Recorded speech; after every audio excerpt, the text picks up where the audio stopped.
여러분 안녕하십니까. 오늘은 호주 유투가 어떻게 특별한지 대략 설명을 한 후에 오늘 영상의 본론으로 들어가겠습니다. 호주 유투의 시작은 1954년으로 거슬러 올라가야 합니다. 그렇게 되면 이야기가 너무 길어지니까 가장 꽃을 피웠다라고 하는 그때부터 말씀을 드린다 그러면 2000년대 초반부터다라고 말씀드릴 수 있고요. 그 시작은 홀덴 코모도와 포드 팔콘이라는 두 모델에서 시작됐다고 말씀드릴 수 있습니다. 홀덴이라면 한국에선 생소하실 수 있는데 한국 GM과 같이 미국의 제너럴 모터스의 호주 자회사가 홀덴이었습니다. 지금은 문 닫고 없어졌는데요.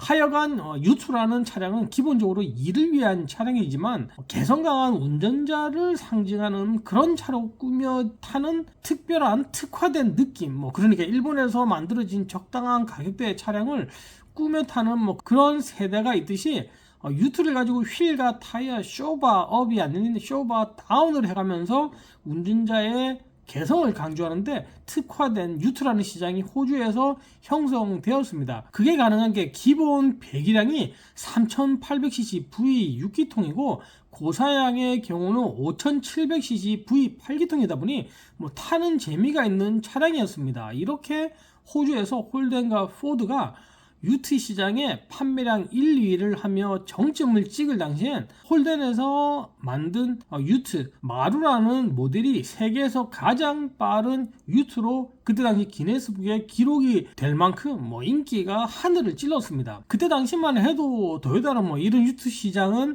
고사하고 일반 승용차 판매에서도 대형 차량이라 불리는 포드 팔콘이나 홀덴 코모드에 비비지도 못할 정도로 사실 아무도 아니었습니다. 하지만 미국에서 시작된 2008년 글로벌 금융 위기의 여파로 기름값이 하늘 높은 줄 모르고 오르다 보니 홀덴과 포드의 대배기량 차량들이 점점 사라지며 세계적으로 조금씩 SUV의 인기가 높아질 때쯤 호주에선 포드나 도요타에서 만든 디젤 픽업 트럭이 유투라는 이름으로 인기를 끌기 시작했습니다.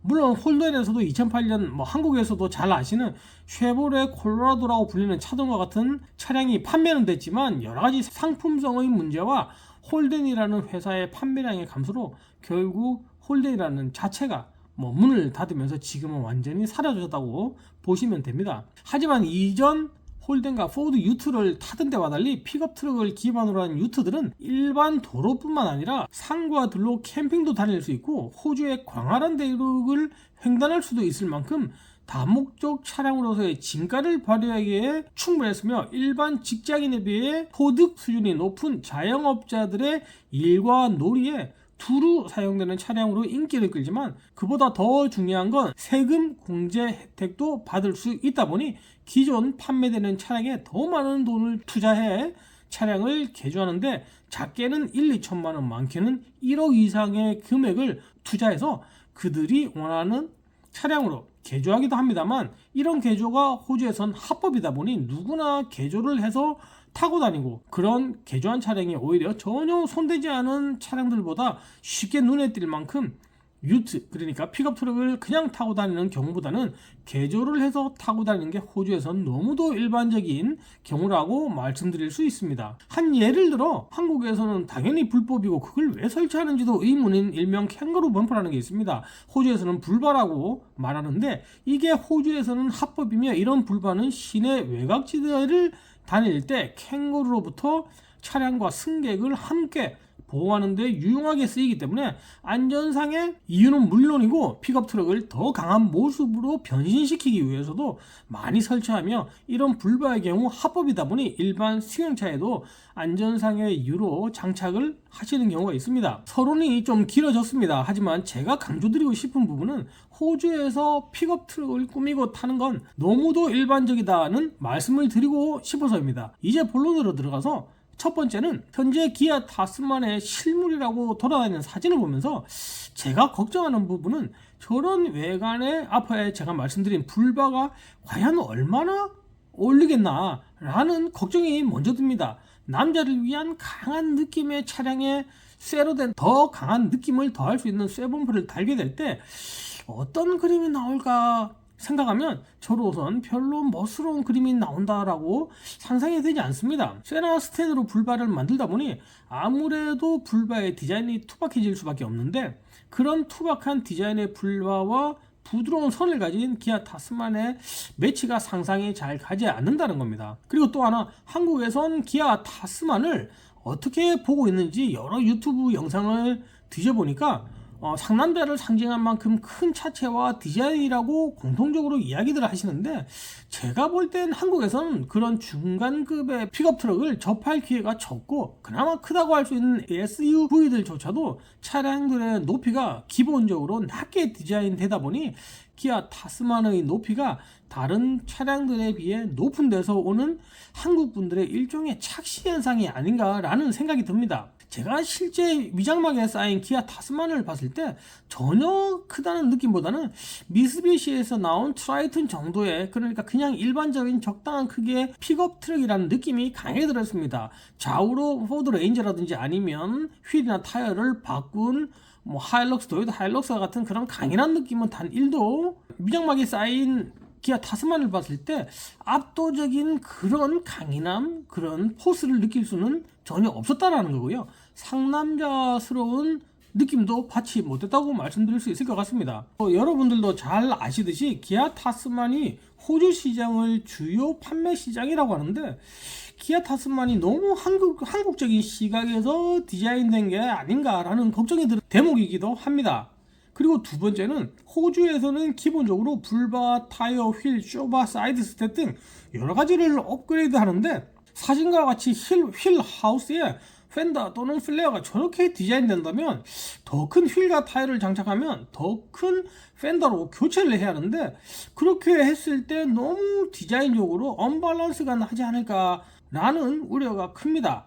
일반적인 차량이나 SUV와는 달리 차량을 업그레이드 하는 게 이런 픽업 트럭의 가장 큰 장점이며 특징이라고 말할 수 있는데, 그런 픽업 트럭에 더 강인한 인상을 주기 위해 휠과 타이어를 교체하고 싶지만 펜더 디자인 때문에 더 큰 휠과 타이어로 바꿀 수 없다면 최소한 호주 시장에서 픽업 트럭으로서 장점이 없는, 제가 이전에 언급했던 쌍용 무쏘와 별반 다를 게 없는 상황이 될 수도 있다 라고 말씀드릴 수 있습니다. 그리고 세 번째, 4휠 드라이브 차량임에도 불구하고 접근각이 생각보다 너무 낮은 느낌이 듭니다.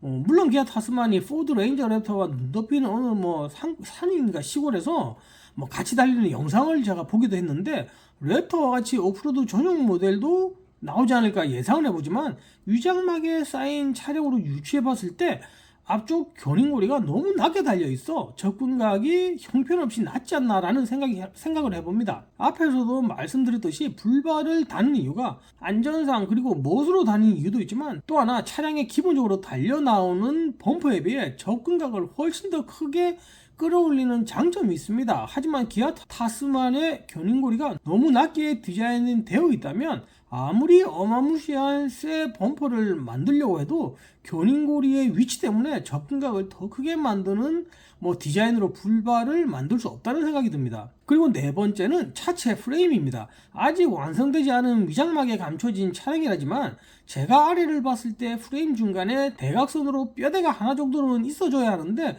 그런 게 보이지 않았습니다. 차가 험로를 갈 때 차량의 중간 부분을 돌과 같은 큰 물체로부터 보호를 할 수 있는 그런 빔이 없다는 겁니다. 최소한 빔 하나 정도는 있어줘야 그 차량을 더 오프로드나 오버랜딩의 강한 차량으로 만들고 싶은 사람들은 사제로 파는 언더바디 프로텍션, 베시플레이트라고도 하는데, 그런 걸 사서 덧댈 수 있는 그런 빔이 중간에 없다면 차체 아랫부분을 보호할 판을 설치하기에 아주 까다롭기 때문에 이 차를 쌍용 무쏘같이 일반적으로 타는 데는 아무런 문제가 없지만 저와 같이 오버랜딩이나 오프로드용 차량으로 생각하는 사람에게는 걸러야 하는 차량으로 분류가 됩니다. 그리고 또 하나 제가 발견한 건, 미션 아랫부분을 나름 보호하기 위해 쇠로 만든 조그마한 보호판을 붙인 걸 봤는데, 이 부분 또한 너무 일반적인 SUV 차량과 같은 접근으로 한마디로 빈약하고 불안하다는 생각이 들었습니다. 그리고 마지막 세 번째로는 뒷발판입니다. 위장막에 감춰져 있고 제가 직접 발로 밟아보진 않았지만 그 발판의 깊이가 깊지 않았습니다. 보통 호주에선 일하는 사람들이 신는 일반적인 작업화, 뭐 안전화라고도 할 수가 있는데요. 그런 게 있는데 그런 작업화를 신고 저런 불안해 보이는 발판을 밟을 수 있을까라는 의문이 들었습니다. 저런 디자인은 오히려 고객으로 하여금 차를 제대로 만들지 않았다는 그런 기분이 들게 하는 부분이 아닐까라는 생각이 들었습니다. 혹시라도 무슨 장치가 발판 뒤에 숨어 있어 그렇게까지 발판을 깊이 팔 수 없다면 그 장치의 위치를 약간 위에 저기 저 보이는 저 부분에 뭐 어떻게 충분히 넣을 수 있지 않나 라는 생각도 해봅니다. 뭐 오늘도 이렇게 5가지를 가지고 말씀드렸는데 뭐 여러분은 아직 나오지도 않은 차량을 너무 심하게 까는 게 아닌가 라고 말씀을 하실 수도 있습니다. 하지만 제가 이렇게까지 걱정하는 이유는 2001년으로 기억하는데 호주에서 아주 오래된 뭐 4휠 드라이브 전문 잡지가 있었는데 그때는 인터넷이나 뭐 그런 거 당연히 없었고 잡지랑 DVD로 판매되는 영상이 있었는데요.